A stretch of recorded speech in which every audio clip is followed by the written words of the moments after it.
Picture yourself in a dimly lit room, the flickering glow of an old television screen casting an enchanting aura. It's a lazy Sunday afternoon, and you stumble upon a movie, one that transports you to a different time, a different world. The year is 1966, and on that screen, you are about to embark on a cinematic journey of biblical proportions. This is your first encounter with the Bible, in the beginning. As the movie unfolds, you are drawn into the epic tales of creation, Adam and Eve, Noah's Ark, and the dramatic trials of Abraham. The grandeur of the storytelling, the visual spectacle, and the majestic landscapes evoke a sense of wonder that lingers long after the credits roll. Perhaps it was the dramatic portrayal of the biblical narratives, or the captivating performances that left an indelible mark on your memory. Memorable moments flood your mind, the majestic sight of the ark against a stormy sky, the tender moment when Adam and Eve first beheld each other, and the awe-inspiring encounter between Abraham and the divine. Each scene etches itself into your consciousness, leaving you with a newfound appreciation for the timeless tales from the good book. Now, let's dive deeper into this cinematic masterpiece with some random facts about the show. The Bible, in the beginning, was a colossal undertaking, directed by John Huston, who also played the role of Noah. The film featured a cast of thousands and was shot in the deserts of Morocco, creating an authentic biblical backdrop that is awe-inspiring to this day. Interestingly, it marked the big screen debut of none other than Peter O'Toole, who portrayed the three archangels. But there's more to uncover about this epic film, so stay tuned for intriguing tidbits that shed light on its creation, impact, and legacy. The Bible, in the beginning, is a 1966 epic film directed by John Huston that chronicles various stories from the Old Testament, ranging from the creation of the world to the story of Noah's Ark. It was a bold cinematic endeavor, attempting to capture the grandeur of biblical narratives on screen. The film notably features iconic characters from the Bible, including Adam and Eve, Noah, Abraham, and Cain and Abel, portrayed by a cast that includes Michael Parks, Ulla Bergryd, and Richard Harris. What sets this film apart is its unique stylistic approach. John Huston's direction and the striking cinematography by Giuseppe Bertano combined to create visually stunning tableaux that evoke the majesty and spirituality of the biblical stories. The film also boasts a memorable score by Toshiro Miyazumi, further enhancing its impact.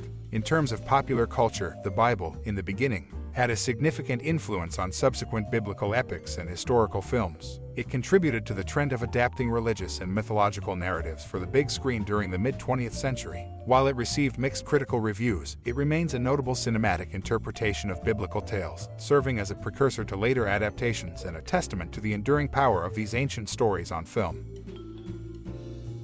In the 1966 film The Bible, in the beginning, three prominent Irish actors, Peter O'Toole, Richard Harris, and Stephen Boyd, took on significant roles. However, an intriguing twist lies in O'Toole's background. Despite O'Toole's assertion of Irish birth, official birth records reveal that he was actually born in Leeds, England. This revelation adds a unique layer to the film, as it features three actors often associated with Ireland, but one of them, in fact, hails from across the Irish Sea. Moreover, the film's director, John Huston, obtained Irish citizenship in 1964, which he held until his passing in 1987. This connection to Ireland further deepens the film's Irish ties, despite O'Toole's English birthplace. While the Bible, in the beginning, boasts a cast with strong Irish associations, it's noteworthy that Sir Alec Guinness was offered the role of Noah, a role that could have added even more star power to the film. Guinness, known for his iconic portrayal of Obi-Wan Kenobi in the Star Wars franchise, declined the offer, leading to the casting of John Huston in the role instead. The film holds historical significance in the realm of biblical epics. Following its release in 1966, it marked the end of an era for major studio-produced biblical epics for nearly 2 decades. The genre wouldn't see a resurgence until Paramount Pictures released King David in 1985, making The Bible, in the beginning, one of the final grand productions of its kind for quite some time. Intriguingly, the interplay between Irish actors, Huston's Irish citizenship, and Guinness' potential involvement in the film adds layers of complexity to this iconic biblical epic, making it a unique piece of cinematic history. This film's blend of Irish talent and its place in the timeline of biblical epics make it a fascinating and culturally significant work in the world of cinema. In the 1966 cinematic retelling of biblical tales, The Bible, in the beginning, a curious behind-the-scenes detail adds a layer of intrigue to the narrative. When God's voice resonates with Noah, it is not just divine intervention but a creative interplay of voices. The commanding divine voice is none other than the film's director, John Huston, speaking to himself. This ingenious twist infuses a unique dimension to the storytelling, as John Huston lends his own voice to the deity's commands, blurring the lines between the creator and his creation. However, it's not the only connection that leaves an indelible mark. Richard Harris and Franco Nero, who portray the conflicted siblings Cain and Abel in the film, later reunite as friends turned foes in the 1967 production Camelot. Their multifaceted on-screen dynamic, shifting from fraternal bonds to adversarial relations, showcases their remarkable versatility as actors across different sagas and eras. The allure of authenticity pervades the film's depiction of the Garden of Eden and Noah's Ark.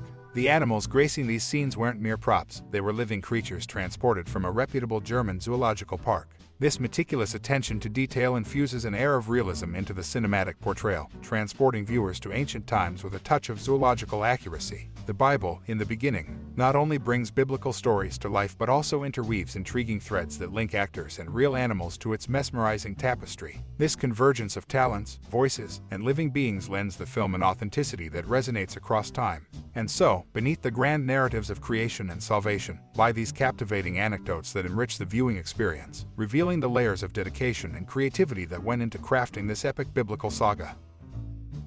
French director Robert Bresson's ambitious vision for the 1966 movie The Bible, in the beginning, initially promised a deluge of cinematic spectacle. Hired by producer Dino De Laurentiis in 1964, Bresson's take on the biblical narrative commenced with a grand deluge scene, for which he requisitioned the entire menagerie of Rome's city zoo. However, what the producers anticipated as a zoological extravaganza turned out to be a minimalist tableau. Bresson captured nothing more than the animal tracks etched upon a sandy beach, enraging the producers. Their ire led to Bresson's swift dismissal, with John Huston assuming the directorial reins. This abrupt change set the production back by a further 6 months, a delay that tested the project's fortitude. The film's journey to the silver screen proved as arduous as the tale it depicted. Principal photography wrapped in December 1964, yet the epic didn't grace audiences until September 1966. Such a protracted post-production period left enthusiasts eager but perplexed, awaiting a spectacle that seemed to loom just out of reach. The film's delayed release added an air of mystique to its already monumental subject matter.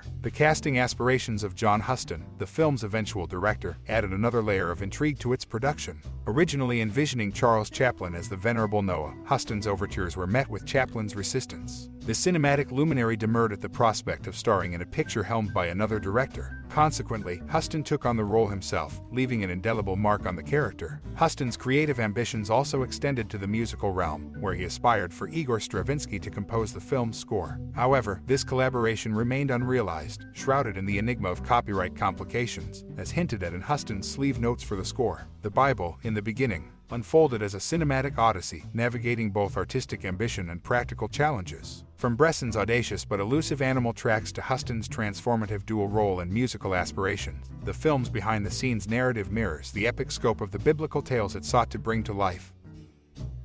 Turner Network Television's foray into scripture-based television films was marked by two familiar faces from the Bible, in the beginning. Richard Harris, who portrayed Cain in the 1966 movie, later took on the titular role in Abraham. Franco Nero, who played Abel in the same film, went on to portray the Hebrew prophet Nathan in David. The Turner Network Television productions added a modern touch to ancient tales. Richard Burton's path could have led him to the Bible, in the beginning, as King Nimrod. An ironic twist of fate tied his name to the movie as he had previously replaced Stephen Boyd on the tumultuous set of Cleopatra. The threads of Hollywood weave a web of connections, even across biblical epics. Behind the scenes of the biblical saga, three prominent names bore an intriguing contradiction. John Huston, the director of the Bible, in the beginning, guided the narrative of faith while holding his ground as an atheist. Ava Gardner and George C. Scott, cast members of the movie, shared this unorthodox stance, adding a layer of complexity to their performances. As the film unspooled its grand interpretation of sacred tales, these behind-the-scenes connections wove a unique tapestry. The intersections of cast choices and personal beliefs enriched the storytelling, breathing life into the age-old narrative.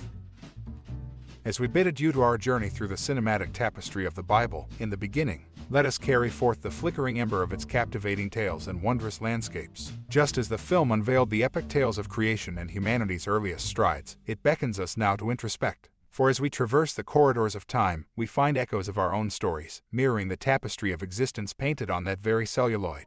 As the final frames fade, like stars twinkling in the dusk, we are left with an invitation, a challenge, almost, to unearth the treasures of our own connection with this masterpiece. What emotions surged within you as you witnessed the universe being spun from nothingness? Did the struggles of Adam and Eve's dawn evoke reflections on your own trials? And as Noah endeavored to save life from the deluge, did it perhaps rekindle memories of your own moments of preservation? Your thoughts and memories form a unique mosaic, each piece an individual impression, and yet, together, they weave the very fabric of appreciation for this cinematic gem. Sharing your reflections is an act of storytelling, a communion of minds across the vast expanse of time and space. So, dear traveler, take a moment to wander down the corridors of your own cinematic memories. Share with us the essence of your connection, the tendrils of emotion that this 1966 classic has kindled within you. Let your voice blend with the chorus of countless others who found solace, wonder, and inspiration in the pages of this celluloid scripture. As we bid farewell to this chapter of our discourse, remember that the tales continue, both within the frames of the movie and in the chapters of your own life.